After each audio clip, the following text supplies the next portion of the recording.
जरूरी है। उसमें दो नीचे। आज हम बात करेंगे कैल्शियम बनाने पे, कैसे बनेगा। तो हमें सबसे पहला काम करना है, सबसे जरूरी चीज़ कि कढ़ाई जो होगी वो लोहे की होगी, एल्युमिनियम वगैरह की नहीं होगी। लोहे की कढ़ाई होगी तो सबसे अच्छा है। और उसमें अंडे के छिलके ऐसे डाल देंगे, बारीक करके डाल दें ऐसे।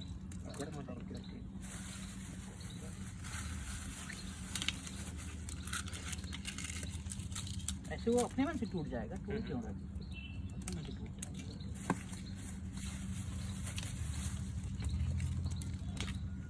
तो कल 17 पोषक तत्वों में 3 पोषक तत्व आते हैं, जो नाइट्रोजन, फास्फोरस, पोटास के बाद मुख्य पोषक तत्वों के बाद जो गौण पोषक तत्व में होते हैं उसमें 3 पोषक तत्व हैं, कैल्शियम, मैग्नीशियम और सल्फर। आज मैंने जो कुछ फोटोज भेजी है ग्रुप में, उसमें है सभी में कैल्शियम। तो अभी कैल्शियम किसी भी फॉर्म में हम पौधे को नहीं देते, बल्कि अपनी बॉडी में उसकी नीड समझ में आती है। तो जब बॉडी में नीड है तो मिट्टी में होनी चाहिए कि नहीं होनी चाहिए, और पौधे की भी नीड है। तो उस नीड को हम पूरा करने के लिए अंडे के छिलके से कैल्शियम बना लेते हैं। ये सॉल्युबल फॉर्म में कैल्शियम बनता है, तो उसमें अंडे के छिलके लेने हैं और इस प्रकार से इसको रोस्ट करते रहिए, है ना। ये लगातार हम लोग इसको रोस्ट करते रहेंगे। धीरे धीरे धीरे धीरे ये काला लाल जैसा बढ़ जाएगा तो वाइट विनेगर, माने ये जो सिरका है, अक्सर चाउमीन में भी खूब पड़ता है। चाउमीन के पानी के नाम से तो मिल ही जाएगा गांव देहात में, अगर कोई वैसे वाइट विनेगर से नहीं समझ पाएगा तो इसको ले आएंगे। जब ये काले लाल पड़ जाएंगे तो किसी कांच के जार में डाल के जब आप इसको डालेंगे गरम गरम छिलके और विनेगर, तो इसमें स्पष्ट प्रक्रिया होते हुए देख पाएंगे। तो अपने अंदर का कॉन्फिडेंस भी बिल्डअप होता है कि कैसे ये चीज़ें काम करते हैं, और फिर हम जब उसके रिजल्ट निकालते हैं। तो जो हमने टमाटर में सबसे ज़्यादा स्प्रे कैल्शियम देती है, तो टमाटर, बैगन, लतेदार सब्जियों में, जैसे मैंने करेला में इसके स्प्रे बहुत किए थे और करेला में शानदार रिजल्ट है। 2 गुने से ज़्यादा उत्पादन प्राप्त हुआ। मतलब एक बैग इतना लंबा था और मैंने इस प्रकार का मचान बना दिया, इधर से भी इधर से भी, और पूरा वो फैल गया ना, जैसे ऐसे फूल जाता है। उसके बाद इतना शानदार उत्पादन हुआ कि हम लोग करेला दे करके आम लाते थे वाले। पैसे का कोई काम नहीं। तो टमाटर में भी यही, हाँ, टमाटर सबसे ज़्यादा कैल्शियम। टमाटर का कुछ चीज़ों में विशेष कैल्शियम की भी, भाई वो फ्रूट का भी अपना रहता है। तो जिनको विशेष कैल्शियम की आवश्यकता ज़्यादा होती है उनको हम इस विधि से कैल्शियम प्रोवाइड करा सकते हैं। इसके दूसरे उपयोग ये भी हैं कि यदि आपका कोई जानवर है, माने पशु है, तो पशुओं को भी डॉक्टर कैल्शियम बताता है। तो हम लोग क्या करते हैं कि मेडिकल शॉप से, है ना, उससे 300-400 रुपये की कट्टियाँ ले आते हैं और उसको पिलाते हैं। तो उसकी जगह पर भी इसको दिया जा सकता है 10 किलोग्राम में 2 बूंद, ठीक है ना। तो यदि मान लीजिए आपका जानवर 3 क्विंटल का है, मान लीजिए भैंस गाय है या बड़ी गाय है, भैंस वगैरह है, तो 3 क्विंटल का है, तो 10 किलोग्राम से अगर औसत कर लेंगे तो कितना आ जाएगा?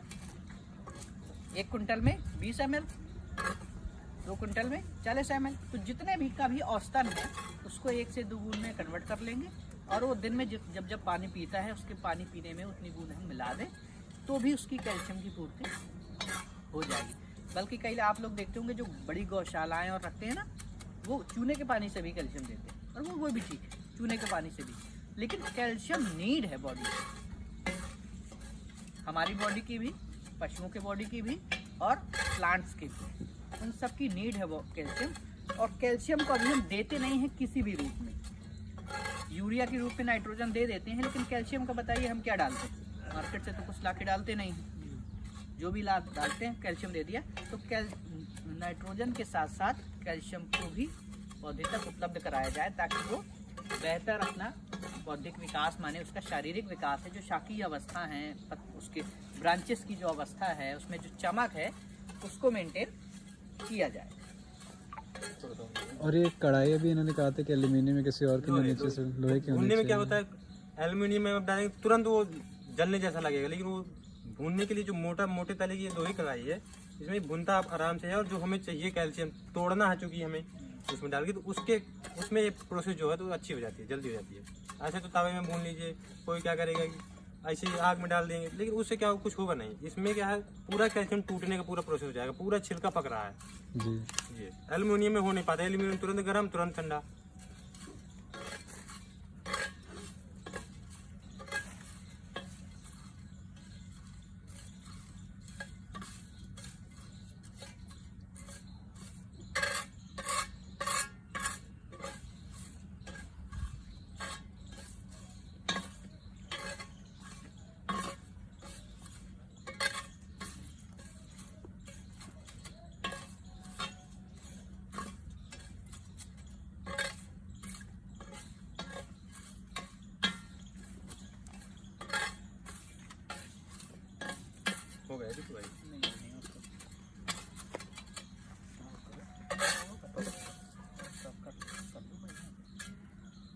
रहे हैं ना ये थोड़ी थोड़ी, इस प्रकार से, इसी प्रकार से पूरा छिलका जब लाल और हल्का सा पड़ जाएगा ना, तब तक इसको भूनते रहना है। और थोड़ा सा भून जाए, जल्दबाजी नहीं है, जितना अच्छे से भून जाएगा उतने जल्दी ही इसका कैल्शियम टूट जाएगा। और ये आजकल ना ऑनलाइन मार्केट में मिलता भी है, मिट्टी में वो छोटी छोटी सी सीपियाँ, शंख और वो सारे मिलते हैं ना, उसका चूर्ण जो आता है वो यही तो है, कैल्शियम बाइकार्बोनेट होता है, उसको खेत में सीधे से डालते हैं। इसमें सीपियाँ भी ऐड कर सकते हैं? हाँ कर सकते हैं, इसमें सीपियाँ भी ऐड कर सकते कैल्शियम हैं। वो जो भी इस प्रकार का है ना वो कैल्शियम बाइकार्बोनेट जो से बना है। बालू में निकलता हाँ, है। तो बाइकार्बोनेट अलग हो जाएगा, कैल्शियम उसके अंदर से टूट जाएगा विनेगर के साथ जब वो किया करेगा। भाई अपने जैसे खाना अपन खाते हैं तो जो शरीर में जो अपने रस होते हैं ना, जो अम्ल होता है, वही तो खाने को पचाता है, उससे एक्सट्रैक्ट निकाल लेता है। इसी प्रकार से जब इसको गर्म करके ये जब जाता है और अम्ल के साथ क्रिया करता है तो इसका एक्सट्रैक्ट निकल जाता है। वही सेम प्रोसेस है जो एक बॉडी में घटती है। धरती का संतुलन और बॉडी का संतुलन एक जैसा है बिल्कुल। धरती भी हवा, ताप और जल के संतुलन से चलती है, शरीर भी वात, पित्त और कफ के संतुलन से चलता है। तो अपने आप में पूरी पृथ्वी को देखेंगे तो कनेक्ट हो जाएंगे।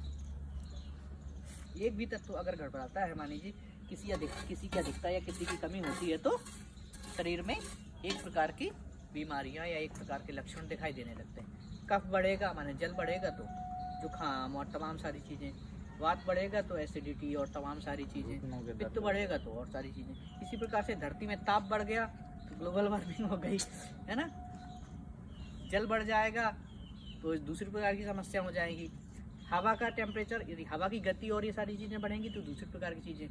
सब संतुलन में रहेगा तो ऋतु संतुलन बना रहेगा। तो प्राकृतिक नियमों का कुल इतना मतलब है कि ऋतु संतुलन को बरकरार रखा जाए। ठीक ना। इसको कांच के जार में हम इसको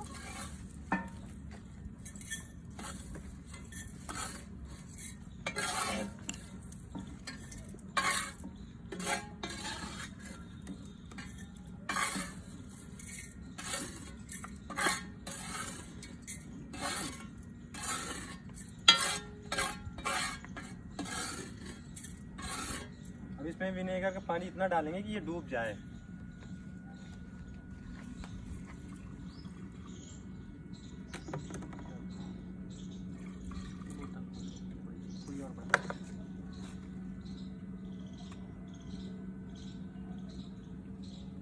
अरे ऐसे नहीं खुलता यार, इसको यहाँ से तोड़ना है।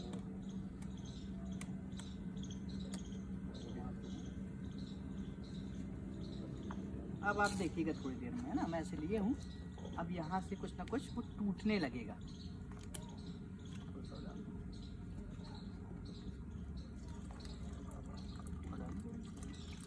बस बस।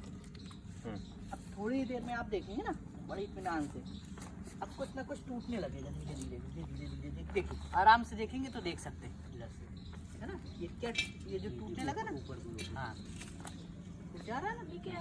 अब हड्डी की महक आप देखिएगा। हालांकि इसको आग जला करके ना सीधे भी डाल दीजिए तो भी कोई फर्क नहीं पड़ता। ठीक, ये टूटने लगा ना। हाँ, ये हाँ, अब ये 2-3 दिन में पूरा टूट करके इसमें मिल जाएगा। इसको छान लीजिए, छिलकों को रख दीजिए, अलग फेंक दीजिए कंपोस्ट में, वो खेत पे चला जाएगा। ठीक है ना। और इस पानी को हम छान लेते हैं। अब इसी छने हुए पानी का हम सादा वाले 1 लीटर पानी में 10 से 20 ml मिला करके स्प्रे करते हैं। फोलियर स्प्रे करेंगे, इसको जड़ पे नहीं देना, फोलियर स्प्रे। 14 लीटर में 1 लीटर, 14 लीटर 20 ml के हिसाब से गुणा कर लीजिए। ठीक है ना। 10 लीटर में करेंगे तो 10 के हिसाब से 100 ग्राम, 200 ग्राम, उसी हिसाब से कर लीजिए। तो क्या हो, और इसको किसी भी अवस्था में कर सकते हैं, मतलब तो ये पौधे को पुष्ट ही करेगा। ऊपर से कुछ अपना सूती कपड़ा या जो हम लोग हाथ पोंछने वाला जो पेपर इस्तेमाल करते रख करके, ताकि कोई कीड़ा या कुछ ना जाए। और डेट भी डाल दीजिए जो डेट में बनाया है, ताकि वो याद रहे कि 3 दिन बाद से उसको छानना है। इस प्रकार से एक छोटी सी लैब, छोटा सा कुछ अपना प्रयोगशाला अपने खेत में हम लोग बना के, इसको भी छाया में रखना। हाँ इसको भी छाया में रखना। ठीक है ना। अब देखिए, अब स्पष्ट रूप से दिखाई दे रहा है ना, स्पष्ट रूप से दिखाई दे रहा है। झाग उठ रहे हैं, हाँ, वो नीचे से छिलके से टूट रहा है, अलग हो रहा है, अलग हो रहा है। स्पष्ट रूप से इसको देखा जा सकता है। ये जो CAPO है ये स्पेशली मिर्च और बैगन में बहुत अच्छा काम करता है। नमस्ते। सबसे अच्छा काम ये करता है। जैसे आइए। टमाटर के लिए वो भी इस विशेषज्ञ काक्यम है। में आपका स्वागत है। नमस्कार, ये हैं प्रांजलि जी। मिर्च और बैगन में और CAPO। प्रांजलि जी बेहद हमारी कारगर है। छोटी बहन और पंकज जी की बेटी हैं और बड़ा काम कर रही है। विशेष परिचय प्रांजलि जी खुद देगी। अभी एक कॉलेज करके आ गए। क्या बात, क्या बात। ये CAPO मतलब क्या इस हड्डी में क्या होता है कि कैल्शियम और फास्फोरस दोनों होते हैं, ठीक है ना। तो इसका प्रयोग करते हैं तो कैल्शियम और फास्फोरस दोनों है। दिल्ली चाचा सादर प्रणाम। नमस्कार, आप तो कानपुर थे, यहाँ कैसे? कल कानपुर से आ गए। अच्छा, ऐसा है। हमें सूचना थी कि आप कानपुर हैं। नहीं, बागवान जी से सुबह ही दरअसल हम मैंने घर रात का को हमें पूछे। ताला खोल करके गायब थे 3-4 दिन से। ऐसे गायब रहेंगे तो बताइए कैसे? अब वो मेरे साथी हैं इसलिए सब चीज भूल जाते हैं। बार बार फोन आया, सर आपका ताला खुला है। हम्म। तो मैंने तो इसमें क्या होता है कि हड्डियों में कैल्शियम और फास्फोरस दोनों होता है। तो उसको इस प्रकार से इसमें आग जला लें और सीधे डाल दें, या आग के ऊपर वैसे छन्नी जैसा नहीं रहता, उसमें लगा के जला लें इसको, तो ये खूब तेजी से काली पड़ जाए। इसको भूनने मुझे नहीं, इसमें देर लगेगी। और ये जब काली वाली पड़ जाए इसको भी ऐसे ही डालें कांच के जार में और उसमें भी विनेगर डाल दें और 5 दिन इसको भी रखा रहने दीजिए। इसका प्रयोग हम जब पौधा जवान हो रहा है, जब वो फूल अवस्था में आ रहा है, तब प्रयोग करने से DAP की आवश्यकता पूरी हो जाती है, साथ में कैल्शियम भी मिल जाता है, ठीक है ना? ये बैगन और मिर्च के लिए विशेष, सभी के लिए, सभी के लिए, लेकिन जैसे टमाटर के लिए लेकिन फूल कैल्शियम अवस्था है। में हाँ, लेकिन कुछ कुछ के लिए कुछ के लिए किसी ज्यादा की अच्छा है आवश्यकता रहती है ज्यादा, तो उसको सब जैसे मिर्च में ज्यादा आवश्यकता होती है फास्फोरस की। तो फास्फोरस की जो हम कमी चेक करते हैं, वो कैसे चेक करते हैं? पौधे में तो वो शायद साइड में पत्तियां जल जाती हैं, अब नहीं, वो तमाम- पोटास के लिए देखिए होता है। फास्फोरस के लिए बताया था मैंने। जो ये पत्ती है, मान लीजिए कोई, हाँ, जैसे यही पत्ती है, ये जो ब्रांचेज हैं, ये बिल्कुल हरी रहेंगी, पत्ती पीली पड़ जाए, तब फास्फोरस कमी है। नहीं यार, बात वो और जब पत्तियां ये किनारे जलने लगे तो पोटास की कमी है। और फास्फोरस में ये शिराएं बैगनी कलर की होने अब लगती हैं। बैगनी, लाल, कत्थी भी हो जाती हैं, पीली पड़ जाती हैं। नाइट्रोजन में ये जो नाइट्रोजन में पत्तियां ये हरी रहेंगी, ये जो धारें हैं ये शिराएं पीली पड़ जाती जी। हैं। एक तरफ से बताओ, ठीक रहता है।